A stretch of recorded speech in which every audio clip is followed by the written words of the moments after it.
সবাইকে স্বাগত জানিয়ে শুরু করছি আমাদের নতুন একটি ক্লাস। স্ক্রিনে দেখতে পাচ্ছেন 115 নম্বর যে অঙ্কটা রয়েছে 1 থেকে 99 পর্যন্ত সংখ্যার যোগফল কত।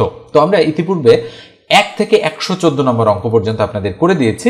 এই ধারাবাহিক ভিডিওগুলো আমি আপলোড করছি গ্রামীণ ব্যাংক প্রফেশনারি অফিসার বা শিক্ষানবিশ অফিসার যে পদটা রয়েছে সেই পদের জন্য। আপনারা যারা পরীক্ষার্থী রয়েছেন তাদের জন্য হেল্প হয় এই বিষয়টা চিন্তা করি আমি কিন্তু অঙ্কগুলো ধারাবাহিকভাবে সলিউশন করে দিচ্ছি। যাদের একেবারেই চাকরিটা প্রয়োজন তারা ভিডিওগুলো মনোযোগ সহকারে দেখবেন। আশা করছি অঙ্ক অংশটা আপনার এখান থেকে কভার হয়ে যাবে।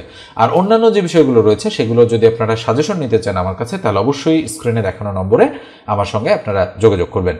তো আসেন আমরা 115 নম্বর অঙ্কটা শুরু করি। বলা হচ্ছে 1 থেকে 99 পর্যন্ত সংখ্যার যোগফল কত। তো এই অঙ্কটা আমরা চাইলে শর্টকাট মেথড এবং ডিটেলস মেথড দুইভাবেই করতে পারি। তো আমি আজকে শর্টকাট মেথডটাই আপনাদেরকে দেখাচ্ছি, একটু ভালো করে আপনারা নজর দেবেন। তো দেখেন কি বলা হচ্ছে যে 1 থেকে 99 পর্যন্ত সংখ্যার আমাদের যোগফল জানতে চাচ্ছে। তো সর্বশেষ সংখ্যাটা কত? 99। সর্বপ্রথম সংখ্যাটা কত? 1। এই দুটো যোগ করে যদি আপনারা দেখেন আমি একটু নিয়মটা বলি যে কিভাবে আপনাদের এই ধরনের অঙ্ক করতে হয়। তো দেখেন সেটা হলো যে এই যে n ইন্টু n প্লাস 1 ভাগ 2, এটা যদি আমি না বুঝাই তাহলে আপনাদের ক্লিয়ার হবে না, এই জন্য আমি এটা বোঝাচ্ছি আপনাদের। তাহলে n মানে হচ্ছে 99। এই সূত্রটা কখন কাজ করবে? যখন সংখ্যাগুলোর মধ্যে কোনো গ্যাপ থাকবে না। 1-এর পরে 2, 2-এর পরে 3, 3-এর পরে 4, এভাবে ডট ডট ডট ডট সবার শেষে একটা সংখ্যা দেওয়া থাকবে। এখানে কত আছে? 99। তার মানে যখন এরকমটা হবে তখন কিন্তু এই রুল বা এই সূত্রটা প্রযোজ্য হবে, আদারওয়াইজ এই রুলটা কিন্তু প্রযোজ্য হবে না। এখানে সর্বশেষ পদ কত? 99, তাই n এর মানও হচ্ছে 99। আসলে n মানে কিন্তু পদ সংখ্যা, যদি সিরিয়ালি থাকে তাহলে n এর মান সর্বশেষ সংখ্যা যেটা আছে সেটাই হয়, আর যদি সিরিয়ালি না থাকে তাহলে এটা কিন্তু আলাদা হয়ে যায়। তার মানে পদ সংখ্যা তখন কম বেশি হতে পারে। তাহলে দেখেন n মানে 99 ইন্টু 99 প্লাস কত 1 ভাগ হচ্ছে 2। তাহলে কত হচ্ছে? 99 ইন্টু কত? 99 এর 1-এ কত হবে? 100 ভাগ হলো 2। কাটাকাটি করলাম, 50 দুগুণ 100, তাহলে 50 আর 99 যদি আমরা গুণ করি তাহলে আমাদের উত্তর কত হবে? 5 নং 45-এর 5 হাতে 4, 5 নং 45 আর 4 49, আর এই শূন্যটা দিয়ে দিলাম। 4950 হচ্ছে আমাদের সঠিক উত্তর। এই যে দেখেন বি নাম্বার অপশনটাই আমাদের কিন্তু রাইট অপশন। তো আমি আরেকটা জিনিস আপনাদেরকে বোঝাতে চেয়েছিলাম যে একেবারে সুপার শর্টকাট মেথড কিভাবে এটা কাজ করে। দেখেন আমরা 1 থেকে 99 পর্যন্ত যে সংখ্যাগুলো জানি, তো এই সংখ্যার যোগফল কত। তো সবার শেষের যে পদটা রয়েছে সেটা আপনারা লিখবেন। লিখার পর এই দুটো সংখ্যা যোগ করে 2 দিয়ে ভাগ করলে যা হবে সেটা এটার সাথে আপনারা গুণ করে দিবেন। তাহলে 99 আর 1 100, 100কে 2 দ্বারা ভাগ করলে কত হয়? 50। তাহলে 50 এর সাথে গুণ করে দিবেন। তার মানে 49 50 হচ্ছে আমাদের সঠিক উত্তর। এইভাবে আমরা সুপার শর্টকাট মেথডের সাহায্যে এই ধরনের অঙ্ক করে থাকি। তো আপনি যদি পরের অঙ্কটা দেখেন তো একই অঙ্ক আসলে এখানে রিপিট হয়েছে ভুলক্রমে। তো দেখেন এটা কিন্তু মৎস্য অধিদপ্তর কর্মচারী নিয়োগ পরীক্ষা এসেছে, আবার এটা বিসিএস প্রশাসন একাডেমিতে এসেছে। তো দুইটা কিন্তু দুই ধরনের পরীক্ষা এসেছে বিধায় একটু রিপিট হয়েছে। তো যাই হোক, এটা একই রকম অঙ্ক, তাহলে এটার উত্তর হবে 49 50। এবার আমরা পরেরটাতে যাচ্ছি। তো পরেরটা দেখেন কি বলা হচ্ছে, 1 মিটার সমান কত। তার মানে 1 মিটার কত ইঞ্চির সমান সেটা আমাদের কাছে জানতে চাচ্ছে। মুখস্থ টাইপের প্রশ্ন। 39.37 ইঞ্চিতে হচ্ছে 1 মিটার। মনে রাখবেন 1 মিটার মানে হচ্ছে আমরা যে স্কেলগুলো খাতায় মার্জিন টানার জন্য ব্যবহার করি সেই স্কেলের 3টা স্কেলের চেয়েও একটু বেশি। তো ওগুলো কিন্তু 12 ইঞ্চি থাকে। হ্যাঁ, ওই 12 ইঞ্চি যেহেতু থাকে তাহলে 3টা স্কেল, তাহলে 3 12 36 ইঞ্চি, তাহলে 36 ইঞ্চির চেয়ে একটু বেশি হচ্ছে, মানে 3.37 ইঞ্চি বেশি, সেটা হচ্ছে আমাদের 1 মিটার। তার মানে 1 মিটার মানে 39.37 ইঞ্চি। সাধারণত মিটারের সাহায্যে বেশ কিছু জিনিস কিন্তু মাপা হয়। এবার দেখেন একটা রোমান সংখ্যা রয়েছে, এটা বাংলাদেশ পরিসংখ্যান ব্যুরোর পরিসংখ্যান সহকারী পদে 2021-এ এই অঙ্কটা এসেছিল। তো আমরা যদি অঙ্কটা সলিউশন করতে চাই তো মনে রাখেন এম কি বলা আছে? MCC LXXXIV, তাই না? একটু কঠিন মনে হচ্ছে আপনাদের কাছে হয়তো, কিন্তু আমি যদি শেখাই নিয়মটা, একটু 2 মিনিট ব্যয় করে আপনারা নিয়মটা শেখেন। মনে রাখবেন LCDM, এগুলো একটু মনে রাখবেন। আমি কিভাবে মনে রেখেছি? LCD মনিটর, জাস্ট একটা মানে যে কোনো সংকেত ব্যবহার করে আপনারা মনে রাখতে পারেন। তো L মানে হচ্ছে 50, C মানে হচ্ছে 100, D মানে হচ্ছে 500 এবং M মানে হচ্ছে 1000। আপাতত এই 4টা জিনিস মনে রাখলেই আপনাদের এই ধরনের প্রশ্ন আপনারা সলিউশন করতে পারবেন। তাহলে কি বললাম, L 50, C 100, D 500, M 1000। আর আপনারা জানেন এটা মানে তো 1, এটা মানে তো 10, আর এটা মানে হচ্ছে 5। তাহলে V এর মতো যেটা সেটা 5, X এর মতো যেটা সেটা 10, আর I এর মতো যেটা সেটা হচ্ছে 1। এগুলো সংখ্যা কিন্তু আমরা পয়েন্টের সাব পয়েন্ট লেখার ক্ষেত্রে, আবার অনেক সময় ঘড়ির ডায়ালেও আমরা কিন্তু দেখতে পাই। এছাড়া রোমান সংখ্যার অস্তিত্ব এখন তেমন একটা দেখা যায় না, এটা কিন্তু প্রায় বিলুপ্ত হয়ে গিয়েছে, কিন্তু তারপরেও এর অস্তিত্ব কিন্তু রয়েছে। এই জন্য আমাদের এরকম প্রশ্ন আসতে দেখা যায়। তো দেখেন, আমরা জানি যে x আর v মানে 15, 2টা x মানে 20, আবার 3টা x মানে 30। আবার যদি বলি আমি x i v, তার মানে কিন্তু 14। অর্থাৎ বাম দিকে যদি ছোট সংখ্যা থাকে তাহলে সেগুলো বিয়োগ হয়। আবার x v i মানে কিন্তু 16, ডান দিকে ছোট সংখ্যা থাকলে সেগুলো কিন্তু যোগ হয়। তাহলে নিঃসন্দেহে বুঝতে পারছেন যে কিভাবে আমরা এই জিনিসগুলো করব। সেটা হচ্ছে মানে পাশাপাশি লিখতে হয় কিন্তু আমাদের জিনিসগুলো। তাহলে যেহেতু বলেছে m মানে কত, 1000। দেখেন c মানে কত, c মানে হচ্ছে 100। তাহলে আমি দিলাম 100, কয়টা 100 আছে, 2টা, আর l আছে একটা, তার মানে 50, x আছে 3টা, তার মানে 10, 10, 10, তার মানে 30 হয়ে গেল। আর iv তার মানে বামে আছে ছোট সংখ্যা, তার মানে এটা হলো 4। তাহলে দেখেন তো 1000, 1100, 1200, 1250, 1280, 1284। তাহলে বলেন তো দেখি 1284 কোথায় রয়েছে? এই যে দেখেন বি নম্বরে রয়েছে। তাহলে নিশ্চয়ই বুঝতে পারছেন যে কিভাবে আমরা এই প্রশ্নটার সলিউশন করলাম। খুবই সুন্দর একটা প্রশ্ন কিন্তু এটা, যদি আপনি নিয়ম না জানেন তাহলে কিন্তু আসলে করতে পারবেন না। তো এবার আসেন আমরা পরেরটাতে আসি।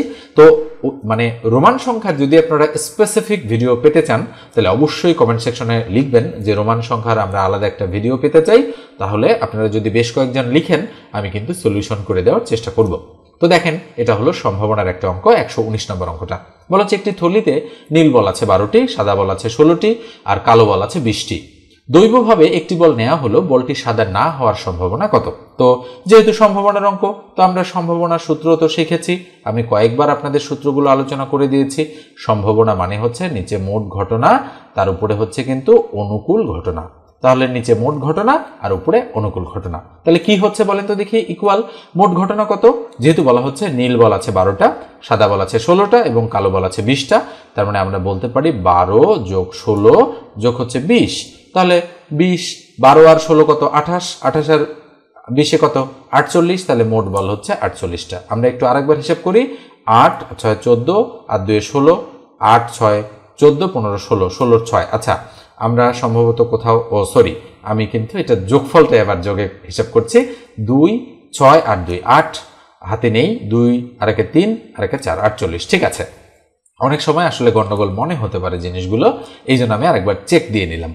তো দেখেন 12টি নীল বল আছে, সাদা বল আছে 16টা আর কালো বল আছে 20টা। বলেছে দৈবভাবে একটি বল তুললে সেটি সাদা না হওয়ার সম্ভাবনা কত? আচ্ছা, সাদা ছাড়া কি কি বল আছে? নীল আছে 12টা আর কালো আছে 20টা। তাহলে 20 আর 12 কত? 32। তার মানে আমাদের অনুকূল ঘটনা হচ্ছে 32। যেহেতু বলেছে সাদা না হওয়ার সম্ভাবনা, তাই সাদা ছাড়া বলগুলো আমরা উপরে বসাবো।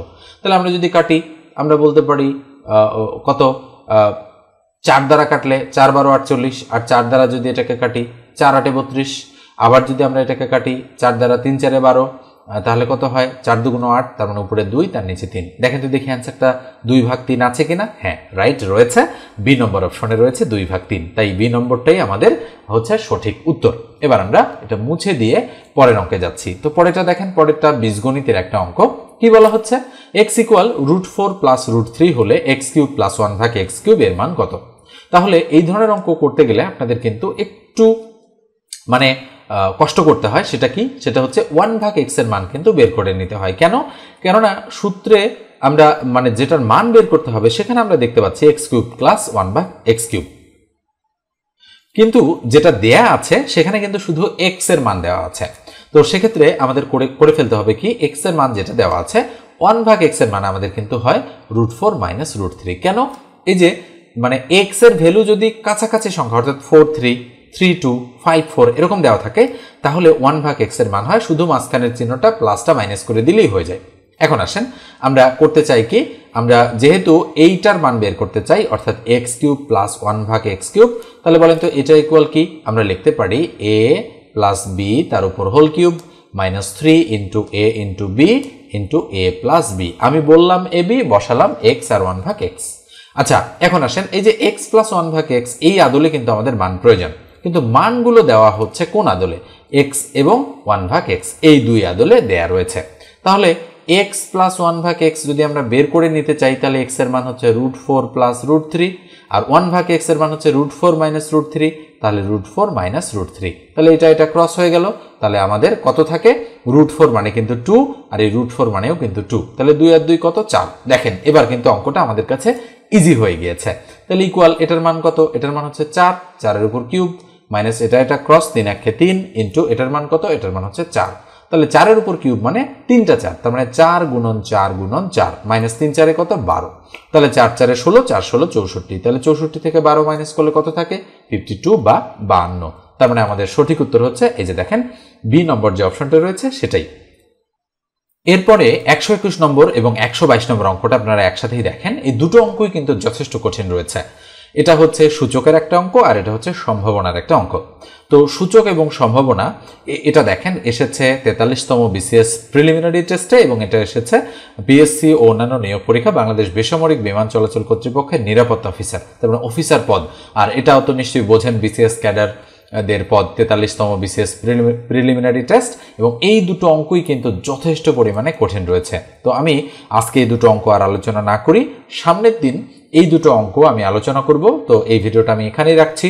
যদি আপনারা এই দুটো অঙ্ক করতে পারেন তাহলে অবশ্যই কমেন্ট সেকশনে লিখবেন, আর যদি করতে না পারেন তাহলে আমাকে বলবেন যে এই দুটো অঙ্ক আমরা করতে পারিনি, আপনি করে দেন, তাহলে আমি পরের লেকচারটা এই দুটো থেকেই শুরু করব। ঠিক আছে, আপনারা চেষ্টা করে দেখতে পারেন। তো আমি বলছি যে পরীক্ষায় কিন্তু ইজি অঙ্ক আসতে পারে, মিডিয়াম টাইপের অঙ্ক আসতে পারে এবং হার্ডও আসতে পারে। এই দুটো অঙ্ক কিন্তু কিছুটা হার্ড, কেননা সম্ভাবনার হচ্ছে দুটি ছক্কা এখানে বলেছে, ছক্কার অঙ্ক, এবং একটা বলেনি, বলেছে দুটি। আর এই অঙ্কটাতে মানে প্রত্যেকটাই 4 রয়েছে, এবং এটা যদি আপনারা করতে চান তাহলে বেশ কিছু প্রবলেম আপনাকে ফেস করতে হবে, আমি বুঝতে পারতেছি। এই জন্য আজকের আলোচনাটা এই পর্যন্ত রাখছি। দেখা হবে পরের আলোচনায়, সে পর্যন্ত ভালো থাকবেন, সুস্থ থাকবেন। ধন্যবাদ সবাইকে। আর আমার কাছে অনলাইনে চাকরির গণিত শিখতে চাইলে 01642702760 এই নম্বরে হোয়াটসঅ্যাপে আমার সঙ্গে আপনারা যোগাযোগ করবেন। আমি লিখিত এবং এমসিকিউ এই দুই ধরনের কোর্সের জন্যই আপনাদেরকে গণিত অনলাইনে এবং অফলাইনে শিখিয়ে থাকি। তো ধন্যবাদ সবাইকে।